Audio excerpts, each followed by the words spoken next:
మతం, కులం, సాంస్కృతిక అంశాలపైన జన సమూహాలను రెచ్చగొట్టి నమ్మించవచ్చు. ఈ అంశాలు సున్నితమైనందున సులువుగా జనాలను తమ వైపు తిప్పుకుంటారు.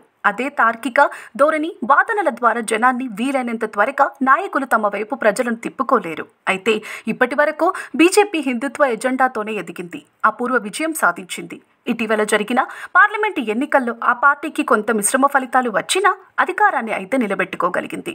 ఈ సందర్భంగా లోక్సభలో రాష్ట్రపతి ప్రసంగంపై ధన్యవాద తీర్మానాన్ని సందర్భంగా రాహుల్ గాంధీ హింసాత్మక హిందూ అనడంపై బీజేపీ రాద్ధాంతం చేసింది. కాంగ్రెస్ హిందూ వ్యతిరేకి అనే చెప్పేందుకు బీజేపీ కూడా గట్టిగానే ప్రయత్నం చేస్తోంది. అయితే ఇప్పుడు కాంగ్రెస్ స్టైల్ మార్చింది.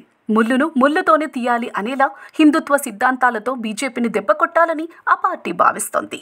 గతం మాదిరిగా సైద్ధాంతిక అంశాల ప్రతిపాదికన వెళ్తే ప్రజలు పెద్దగా పట్టించుకోవటం లేదని హస్తం సీనియర్లకు అర్థమైంది. 2019 ఎన్నికల్లో రాఫెల్ డీల్, నోట్ల రద్దు, ఆర్టికల్ 370, జీఎస్టీ వంటి అంశాలతో ఎన్నికలకు వెళ్లినా అది పెద్దగా వర్కౌట్ కాలేదు.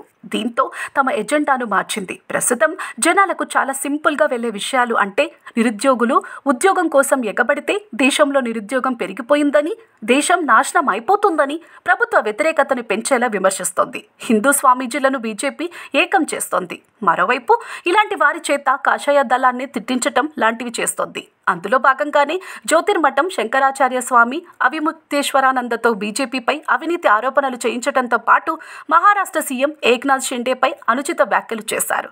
పార్లమెంటులో రాహుల్ గాంధీ మాట్లాడిన తీరు తప్పేం కాదని సమర్థించారు. ఇక రానున్న రోజుల్లో స్వామీజీల చేత బీజేపీని తిట్టించి వారిని హిందువులకు దూరం చేసే విధంగా కాంగ్రెస్ ఎత్తులు వేస్తోంది.